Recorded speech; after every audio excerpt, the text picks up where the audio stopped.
करू प्रथम नमन दुसरी चरणा संताचिया त्यांच्या कृपादाने पतीचा विस्तारू बाबाजी सद्गुरु दास तुका नमो विश्वरूपा विष्णुमाय बापा अपारा अमुपा पांडुरंगा नमो ज्ञानेश्वरा निवृत्ती उदार सोपान देवा मुक्ताबाई नमो त्रिभुवन पावन आदत्रय जननी देवाचे नमो सद्गुरु तुकया ज्ञानदीपा नमो सद्गुरु सच्चिदानंद रूपा नमो सद्गुरु भक्त कल्याण मूर्ती नमो सद्गुरु भास्करा पूर्ण कीर्ती सेवे लागी सेवक झालो तुमच्या लागलो निज चरणा आवो स्वामी तुकया देवा यावरी न करावा अवेरू मस्तक माझा पायावरी या वारकरी संतांच्या प्रभू तुम्ही महिषाच्या मूर्ती मी दुबळा अर्चित से भक्ती बोल जरी गंगावती स्वीकाराल की जे आईसे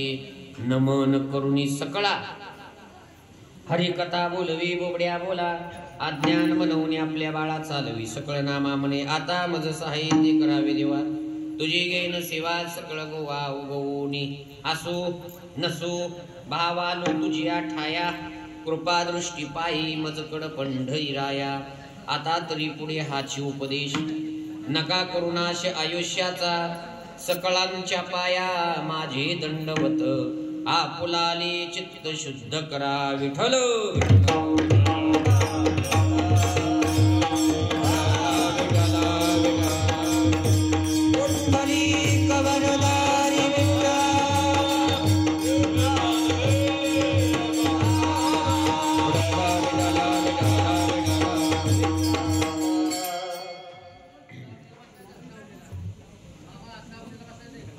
प्रस्तुत प्राप्त प्रसंगी प्राप्त स्थळी आकारण कारण करुणा वरुणालय जगत आधार इको कमी करा श्री रुक्मिणी मातेचा प्राण सखा भू वैकुंठवासी स्वयंभू श्री पंढरीश पांडुरंग परमात्मा या भगवान परमात्मेच्या कृपे करून ज्ञान चक्रवर्ती कैवल्य चक्रवर्ती माऊली महावैष्णव ज्ञानोबराय ज्यांनी या धर्म संप्रदायाचा पाया रचला आणि त्याच संप्रदायाच्या कळस्थानी जे विराजमान झाले ते देहूचे थोर साधू पंचम वेद निर्माते जगमान्य देवमान्य संत मान्य श्री जगद्गुरु तुकोबराय ज्ञानोबांपासून तुकोबापर्यंत तुकोबरायांच्या पुढं पाठीमाग अनेक संत आले गेले येण्याचं एकच कारण एकनाथ महाराज सांगतात जग लावावे सत्पत्ती हे तो साधूची पै कृती त्यांनी स्वतःच्या संसारावरती तुळशीपत्र ठेवलं का आपला संसार सुखाचा व्हावा म्हणून त्या सकल संतांच्या चरणाला स्पर्श करून ज्यांनी जगण्याची ज्ञान दृष्टी दिली ते गुरुवर्य ज्यांच्यामुळे इथं उभा आहे ते आई वडिलांचे अनंत उपकार ज्येष्ठ श्रेष्ठ वयोवृद्ध ज्ञानवृद्ध तपोवृद्ध हे सगळे वारकरी मायबाप विनेकरी मृदंगाचार्य स्पीकर वाले आणि तुम्ही सगळे देव समान श्रोते आपणा सगळ्यांच्या उपस्थितीमध्ये 4 वेद 6 शास्त्र 18 पुराण संत वाङ्मय उपनिषद या सगळ्यांमधून भगवान परमात्मेच्या प्राप्तीकरता एक मार्ग निघाला तो मार्ग म्हणजे भक्ती मार्ग आहे या भक्ती मार्गाला शास्त्रानं 9 प्रकारात विभागलं त्याला आपण नवविधा भक्ती असं म्हणतो या नवविधा भक्तीपैकी भगवंताला अतिप्रिय असणारी भक्ती कोणती असेल तर ही चालू असलेली नामसंकीर्तन भक्ती ही भक्ती देवाच्या चरणावरती एका साधनानं समर्पित करायची आहे ते साधन म्हणजे वाक्पुष्प म्हणजे शब्द रूपानं आणि त्याकरता श्री जगद्गुरु तुकोबरायांच्या गाथ्यातील 4 चरणाचा उपदेशपर प्रकरणातला अभंग सेवेकरता निवडलेला आहे कथेला प्रारंभ करत असताना संप्रदायाच्या नियमानुसार जो अभंग उच्चारलेला आहे, सेवेकरता जो अभंग घेतलेला आहे, त्या अभंगाचा सरळ भावार्थ मोजक्या शब्दात तुम्हाला सांगतो. तो सांगितल्यानंतर कोणत्या निमित्तानं आपण जमलोय, काय कारण आहे, कशा निमित्त कीर्तन आहे, याचा 1-2 वाक्यात गोषवारा करतो आणि उरलेल्या वेळात विस्तृत चिंतन भगवंताच्या चरणावरती आपण समर्पित करू. अभंग श्री जगद्गुरु तुकोबरायांचा आहे. अभंग उपदेश प्रकरणातला आहे आणि या उपदेशातून श्री तुकोबराय प्रथम चरणामध्ये तुमच्या आमच्या समोर एक उपदेशाची बाजू मांडत असताना चिंतन खरं तर गोड आहे. तुकोबराय म्हणतात, आता तरी पुढे हाची उपदेश. या वाक्याचा विचार केला तर तुकोबरायांनी इथं काल मर्यादा, वेळ मर्यादा, वयो मर्यादा सांगितलेली नाहीये. कोणत्या वयातल्या लोकांना उपदेश आहे सांगितलंच नाही. पण उपदेश काय? नका करू नाश आयुष्याचा, तुम्ही तुमच्या आयुष्याचा नाश करू नका. हा अभंग ज्या वेळी आपण ऐकला तिथून पुढं, आता तरी म्हणजे आता, आता शब्द हा समारोपाचा सुद्धा आहे आणि आरंभाचा सुद्धा आहे. आता या शब्दानं समारोपही करू शकतो आणि आरंभही करू शकतो. मी पुढे तुम्हाला सांगून जाईल. चिंतन गोड आहे. तुकोबराय म्हणतात, तुम्ही तुमच्या आयुष्याचा नाश करू नका. मग काय करायचं? तुकोबरायांनी तुम्ही आम्ही ऐकावं म्हणून तुकोबराय आपल्या चरणावर दंडवत घालतायत. सकळांच्या पाया माझे दंडवत. आता दंडवत घातल्यानंतर काय करायला लावलंय? आपलं जे चित्त आहे ना ते शुद्ध करायला लावलंय. आपुलाले चित्त शुद्ध करा. आता शुद्ध केलेल्या चित्तानं काय करायचं? मग हिताचा मार्ग सांगितला. हित ते करावे देवाचे चिंतन. आधी चित्त शुद्ध करायचं आणि मग देवाचं चिंतन करायचं. पण त्यात पण एक पथ्य सांगितलं. त्यातही एक पथ्य सांगितलं, करोनिया मन एकविध. तुमचं मन एकविध झालं पाहिजे. या अभंगात 2 पथ्य सांगितली. एक चित्ताची शुद्धी आणि एक मनाची एकाग्रता. आणि मग तुकोबराय म्हणतात, हा खरा तुमच्या जीवनातला हिताचा मार्ग आहे. हा अभंग तुम्हाला ज्या दिवशी कळाला तिथून पुढच्या आयुष्याचा नाश करू नका. चित्ताची शुद्धी करा आणि हिताच्या मार्गाने जात असताना देवाचं चिंतन करा. तुकोबराय म्हणतात, हे खरं तर तुम्हाला समजून सांगायची गरजच पडली नाही पाहिजे. 3 चरण झाल्यानंतर तुकोबरायांना वाटलं, यांना एवढं समजून सांगायची गरजच काय?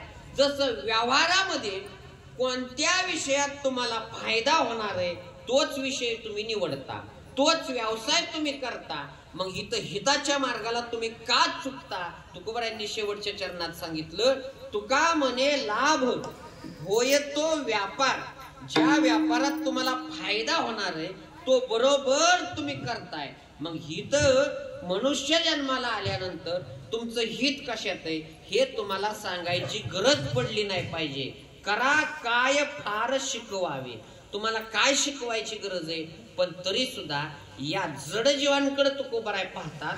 या अज्ञानी जीव ज्याच्या करता जन्माला घातले त्या कारणाकरता देह वापरत नाहीत. म्हणून तुकोबरायांनी तुम्हाला आम्हाला उपदेश केला. आणि हा उपदेश कधीपासून घ्यायचा असं म्हणायचंच नाही. माझं शिक्षण झालं आणि तिथून पुढे हा उपदेश.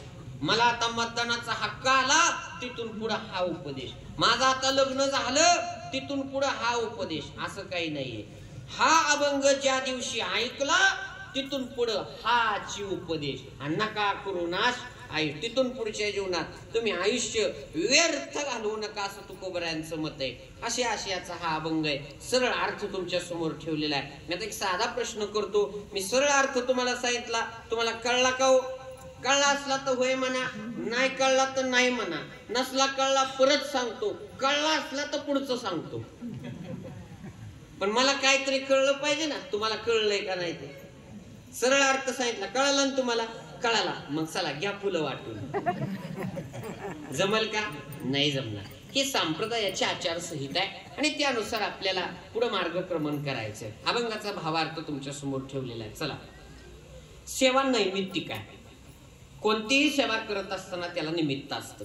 उगाच एखाद्याला वाटलं कीर्तन ठेवलं असं नसतं. त्याच्याकरता काहीतरी निमित्त आहे. ही नैमित्तिक सेवा आहे. निमित्त कोणतं आहे? साधं बोलतो, साधं तुम्हाला कळेल असं बोलतो.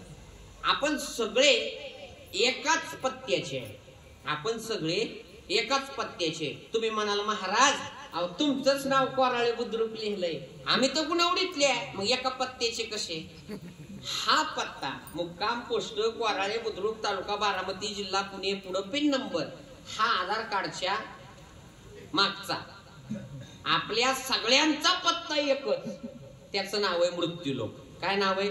मृत्यूलोक. आता ऐका, हे दोन शब्दाचं एकत्रीकरण आहे, मृत्यू अधिक लोक. म्हणजे जिथं जन्माला आलेल्या जीवाला मरावं लागतं त्या ठिकाणचं नाव आहे मृत्यू. तुम्ही म्हणाल महाराज एवढं चांगलं बसायला टाकलंय, एवढा सुंदर मंडप आहे, एवढी सावता बाबांची गोड सिस्टम आहे, एवढे बाल वारकरी पावल्या खेळतायत, चांगलं काहीतरी ऐकाय मिळेल म्हणून बसलो आणि तुम्ही तर मृत्यूनं सुरुवात केली.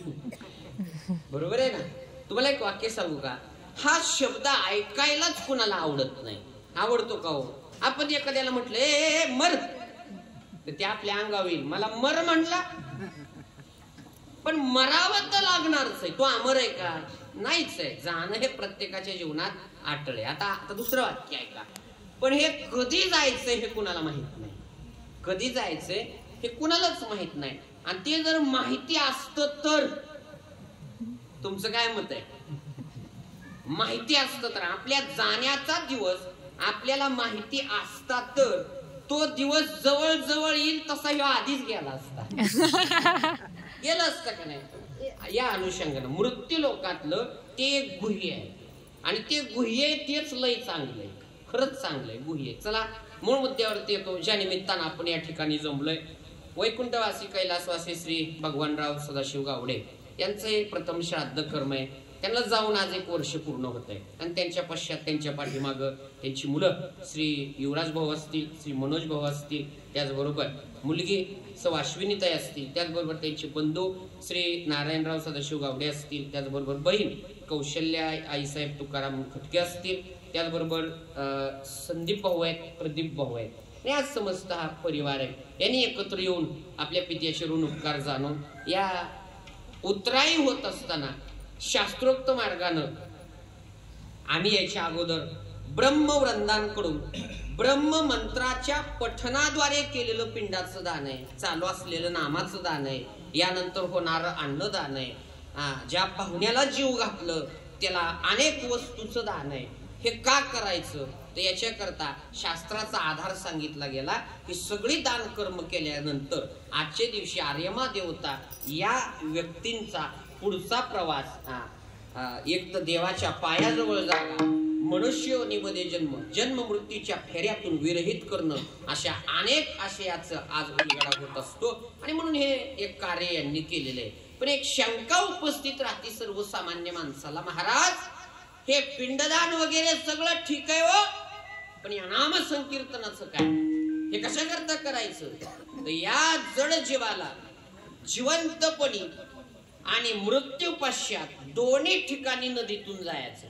दोन्ही ठिकाणी जिवंत असताना भवनाम नदीतून, मृत्यूरूपी सागराला जात असताना भगवान परमात्मेच्या शरणागतीत तो भगवंत त्याला आपलंसं करतो. आणि मृत्यू पश्चात सूक्ष्म रूपानं त्या जीवाचा 1 वर्षाचा प्रवास आहे. 11व्या महिन्यात त्याला वैतरणी नावाची नदी तरून जायचंय. आणि त्या नदीतून तरून जाण्याकरता सुद्धा त्याला भगवान परमात्म्याचं नामच उपयोगी पडणार आहे. म्हणून श्राद्ध कर्मा दिवशी नाम संकीर्तन असावं. मी असं म्हणत नाही कीर्तनच असावं, तुम्ही भजन ठेवलं तरी चालतंय, सत्संग केला तरी चालतोय, पण कोणतं तरी नामस्मरण घडलं पाहिजे. याला शास्त्राचा पुरावा काय? तुकोबरांचा गाथा 5वा वेद मानला जातो. आणि त्या गाथ्यात तुकोबराय म्हणतात, भगवान परमात्म्यापर्यंत पोहोचत असताना या भवनाम नदीतून तरण्याकरता तुम्हाला काय उपयोगी पडेल? तर तुकोबरांचं प्रमाण आहे, बांधू विठ्ठल सांगडी पोहू जाऊ पहिलं तिरी. विठ्ठल नामाची सांगड बांधायची आणि पहिलं तीराला पोहून जायचं. त्या सांगडीच्या आधारे, अजून सोपं करून सांगू का, सांगड बांधारे भक्तीची आणि नारायण नामाची, भगवंताच्या नामाची सांगड बांधून पहिलं तीराला जायचं. आणि म्हणून आजच्या दिवशी हे नाम संकीर्तन आहे. चला आता मूळ मुद्द्यावरती येतो. कोणाचं आयुष्य किती आहे हे कोणाला सांगता येत नाहीये. आणि हे जर सांगता येत असतं, हे जर गुह्य आपल्याला कळत असतं, हे ज्ञानोबरायांच्या अभंगाने कळतंय. ज्ञानोबरायांचा एक अभंग चिंतनात घेतला तर 1 वर्षभरापूर्वी माणसाला त्याचा मृत्यू कळतोय. पण तो अभंग आम्ही लय सांगत नाही. का सांगत नाही सांगू का? आता बघा, तुमचा लगेच सांगितल्यानंतर तुम्ही काय करता बघा, म्हणून आम्ही सांगत नाही. ज्ञानदेव महाराज म्हणतात, आपलं मरण ज्या दिवशी आहे ना, त्या दिवशी जर आपलं मरण ओळखायचं असलं, बघा ज्ञानोबरायांचे शब्द आहेत. ज्ञानोबराय म्हणतात, नासागरीचे टोक न दिसता नयनी, त्याची दिनी म्हणा रामकृष्ण. म्हणजे ज्या दिवशी आपलंच आपल्याला नाकाचं टोक दिसत नाही, त्या दिवशी आपलं मरण आहे.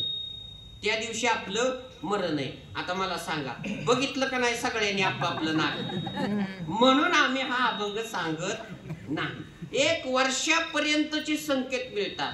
डोळ्यावरती असं बोट ठेवायचं. बोट ठेवल्यानंतर डोळ्याची बुबुळाचा आकार आहे का नाही, त्यावेळी आपल्याला जर गोलाकार चक्र नाही दिसलं तर आपलं मरण 1 महिन्यावरती आलंय. अशा अनेक चिंतनीय गोष्टी, पण त्या आम्ही सांगत नाही. का सांगत नाही? लोक रोज नाकाचा शेंडा बघत येईल. आज आहे का काय माझं? म्हणून आम्ही सांगत नाही. चला आता मुद्द्यावरती या. कोणाचं मरण कधी हे सांगता येत नाही. कोण बालावस्थेत जाईल, कोण वृद्धापकाळानं जाईल, कोण ऐन तारुण्यात जाईल.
या देहाचा 1 क्षणाचा सुद्धा विश्वास ठेवण्यासारखा नाही. क्षणभंगुर नाही भरवसा, फारे सावध तोडा माया आशा.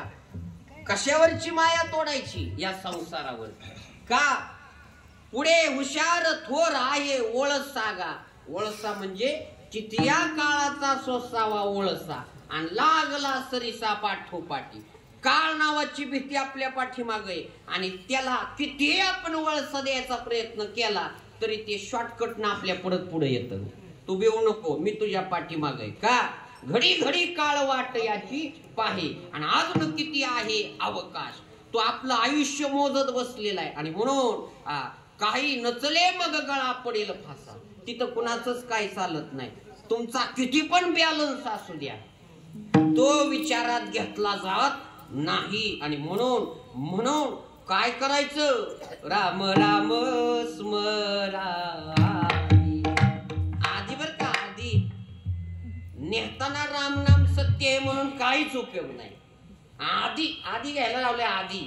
आणि म्हणून हेच तर तुम्हाला मला पटवून द्यायचे ना, उरलेल्या आयुष्यात देवाला शरण जायचे. इथपर्यंत झालं गेलं, आता बघायचं नाही. आणि म्हणून मृत्यू हे असं एक गुह्य आहे, असं एक सत्य. या जगात 2च सत्य आहेत बरं का, 2च. 2 पेक्षा जास्त या विश्वात सत्यच नाही. 2 सत्य कोणती? एक, तुम्ही मिळवलेलं ज्ञान, आणि दुसरं सत्य आहे तुम्हाला आम्हाला येणारा मृत्यू. ज्ञान हे किती सत्य आहे का? दोघं भावंड आहे दोघं, आणि एकानं खूप ज्ञान विद्या प्राप्त केली आणि एक थोडा अडाणी आहे, आणि दोघांच्या विभक्त होण्याची वेळ आली. दोघं विभक्त होण्याची वेळ आली. जमीन विभक्त करता येते, घर विभक्त करता येतंय, असणारं द्रव्य पैसा विभक्त करता येतोय, पण थोरला खूप ज्ञानी आहे, त्यातलं थोडस ज्ञान धाकट्याला देता येतंय का? नाही येत मायबाप, त्याची वाटणी नाहीये. ज्ञान आणि मृत्यू ही जगाच्या पाठीवरची दोन सत्य आहे, आणि याच्यासारखं दुसरं कोणतंच सत्य नाही. चला, मृत्यू या विषयावरती बोलतोय. कधी येईल सांगता येत नाही, आणि येणार कधी आहे हे जर माहिती असतं तर काय झालं असतं. त्याच्याकरता एक 2 मिनिटाचा प्रसंग मांडतो.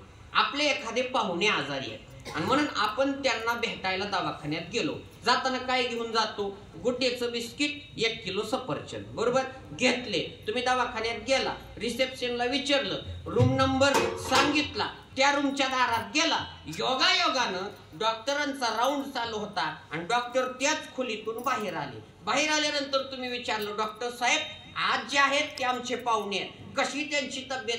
डॉक्टर म्हणले, तुम्ही कोण? आपण सांगितलं, मी त्यांचा जवळचा आहे, पाहुणा आहे, मेहुणा आहे, दाजी आहे, सांगितलं. डॉक्टरांनी आपल्या खांद्यावर हात ठेवला, आपल्याला बाजूला घेतलं आणि सांगितलं, हे बघा, वैद्यकीय शास्त्र सांगतं ते तुमचे जे पाहुणे ते फार फार तर सकाळी 9 वाजेपर्यंत जगतील.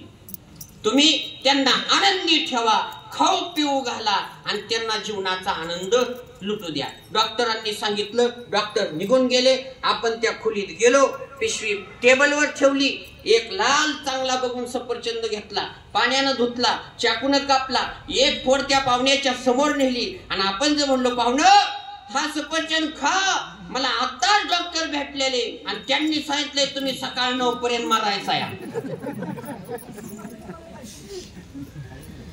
पाहुणा सफरचंद खाईल, बर नका काय खाईना, सकाळी 9 पर्यंत जगल. तुम्हाला काय वाटतं? जगणार नाही. म्हणून मृत्यू हे गुह्य देवानं ठेवलं. जन्माचे संकेत 9 महिने अगोदर दिले, आपल्याला लेकरू होणार आहे. मृत्यूचा संकेत क्षणभर सुद्धा दिला नाही. घास गिळी सत्ता नाही त्याची, हातातला घास तोंडात, तोंडातला पोटात जाईल सांगता येत नाही. आणि म्हणून या अशा भयरूपी जीवनात निर्भय होण्याकरता, या बंधनरूपी जीवनातनं निर्बंध होण्याकरता, बद्धाकडून मुक्ताकडे जाण्याकरता मार्ग सांगितला संतांनी. कोणी सांगितला? संतांनी. आता मार्ग इतके छान दावलेत ना. मार्ग सोपं बोलू का? मार्ग म्हणजे वाट. काय दाखवली? वाट. पण एक कलियुगातलं वाक्य बोलू का? बोलतोच तुम्हाला, जाऊ द्या, हो दे, काय व्हायचंय त्यात. कलियुगाची भीषण परिस्थिती पाहता आता वाट दाखवणाऱ्यापेक्षा वाट लावणारे जास्त झाले.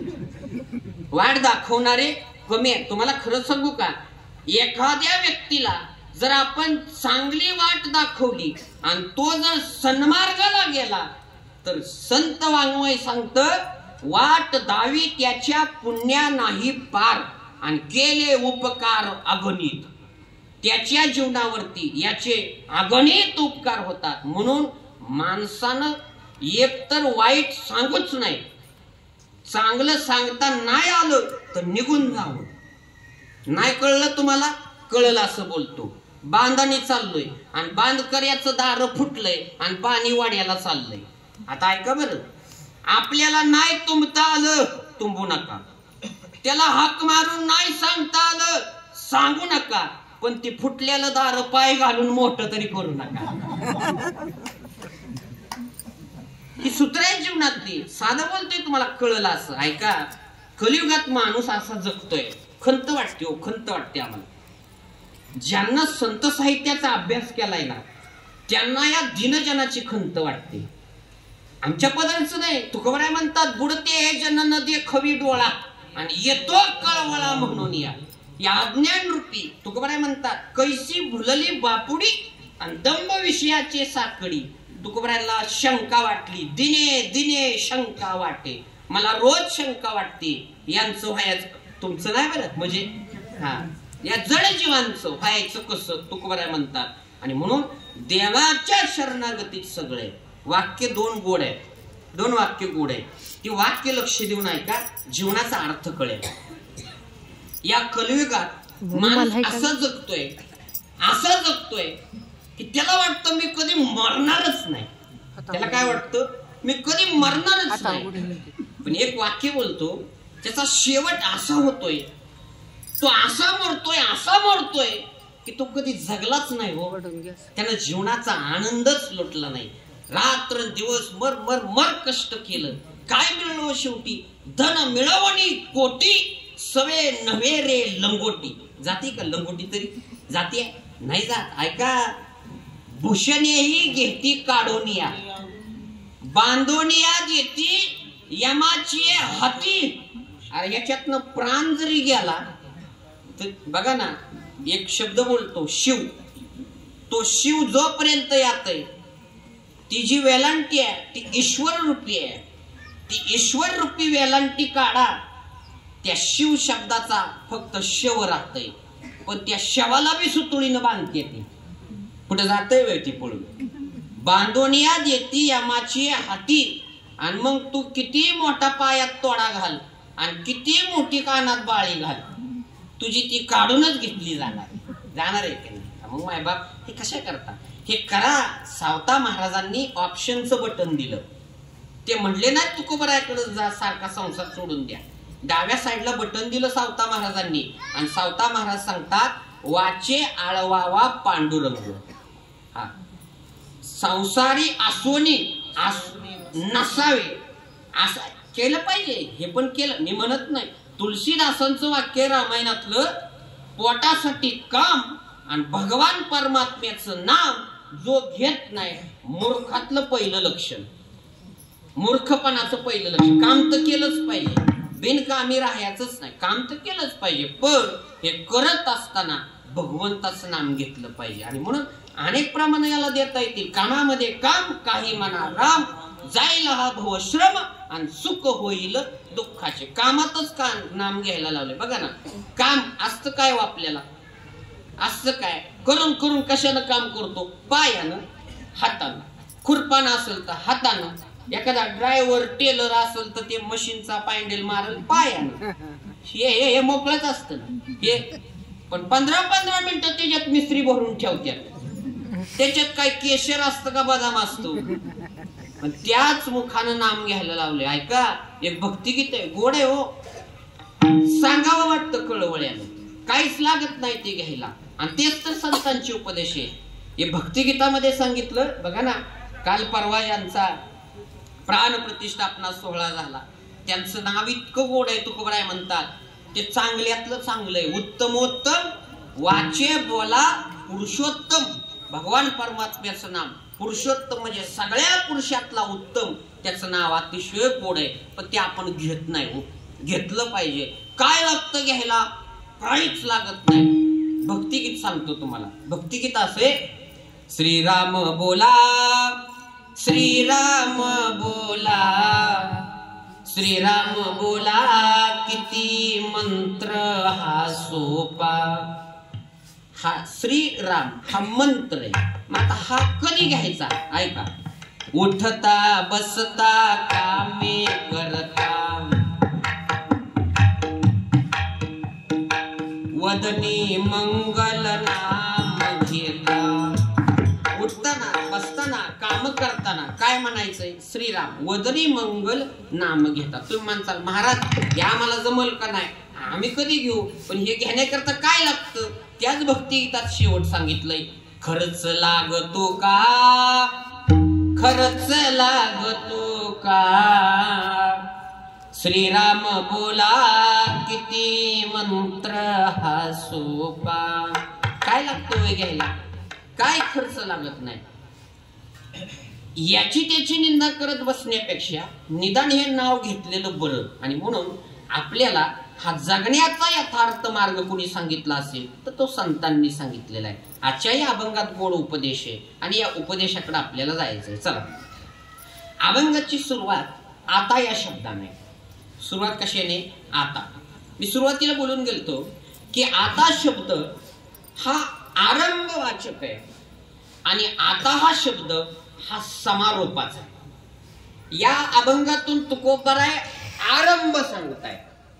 आता शब्दानं समारोप कसा होतो त्याचं एक उदाहरण देतो। तुकोबरायांच्या जीवनात 42 वर्षाचं आयुष्य त्यांना लाभलं। या 42 वर्षात पहिली 21 वर्ष तुकोबरायांनी संसार केला आणि राहिलेली 21 वर्ष तुकोबरायांनी परमार्थ केला। माया पदरचं सांगत आहे तुकोबरायांचं चरित्र आहे। कनकाई मातान बोलोबाच्या पोटी तुकोबा जन्माला आले। वयाच्या 13व्या वर्षी पहिलं लग्न झालं, वयाच्या 16व्या वर्षी दुसरं लग्न झालं आणि वयाच्या 21व्या वर्षी महाभयंकर दुष्काळ पडला आणि पहिली पत्नी दम्याच्या त्रासानं गतप्राण झाली आणि ती पत्नी गेल्याचं दुःख पचवण्याकरता तुकोबराय घोराड्या भामचंद्र किंवा भंडारा डोंगराव जाऊ लागले। त्यावेळी तुकोबरायांचं वय होतं 21 वर्ष आणि तेव्हापासून तुकोबरायांनी नामचिंतन चालू केलं। मग तुकोबरायांना प्रश्न केला, तुकोबा तुमचं नाव घेतलं तर यम थरथर कापतो, पण तुम्हाला तुमच्या जीवनात कधी भीती होती का? तर तुकोबराय म्हणले हो, मला आपण सगळे कसं काळाला भीतोय ना, आपण यम नावाच्या काळाला आपण भीतो, तसं तुकोबरायांना प्रश्न केला तुमच्या जीवनात भीती होती का? तर तुकोबराय म्हणले हो ना, माझ्या पण जीवनात भीती होती। आता असं झालंय मी नामधारक झालोय आणि मी त्या नामाची बळे न भिवू सर्वथा आणि कळी काळाचे माथा सोटे मारू। त्या काळाला मी आता भीत नाही का? तर माझ्या भात्यात काय तुकोबराय म्हणतात तुका म्हणे काळ हाना तोंडावरी आणि भाता भरा हरी राम बाणे। माझ्या भात्यात राम नावाचे बाण आहेत, त्यामुळे मी काळाच्या कानपडीत लावाय सुद्धा भीत नाही। ज्याला आपण सगळे भीतो का नाही त्याच्या डोक्यावर तुकोबरायांनी पाय दिलता। तुकोबरायांनी त्याच्या डोक्यावर पाय देऊन विमानात प्रवेश केलता। मग एवढा यम तुकोबरायांना भीत होता। मग तुकोबा तुमच्या जीवनात कधी भीती होते का? तुकाराम महाराज म्हणले होती ना, माझ्या जीवनात पण भीती होती, पण ती भीती निघून गेली। कशामुळे गेली? ऐका प्रमाण समारोप केला। आता शब्दानं समारोप केला। आता भय नाही ऐसे वाटे जीवा। तुकोबरायांचे शब्द आहेत, मला माझ्या जीवनात आता भीती नाही असं वाटतं। का वाटतं? तर घडली या सेवा समर्थाची, त्या भगवंताची सेवा माझ्या हातून घडली आणि माझ्या जीवनात भीती राहिली नाही। म्हणून हा शब्द आहे तो समारोपाचा आहे आणि या अभंगात तुकोबरायांनी शब्द वापरलाय आता तो आहे आरंभाचा। म्हणून जसं तुकोबरायांच्या जीवनातली भीती निघून गेली तशी आपल्या जीवनातनं काळ रूपी त्या असणाऱ्या यमाची भीती निघून जाण्याकरता तुकोबरायांनी उपदेश करत असताना आपल्याला उरलं आयुष्य हरिभजनात घालवायला सांगितलं। अभंगाचं पहिलं चरण आता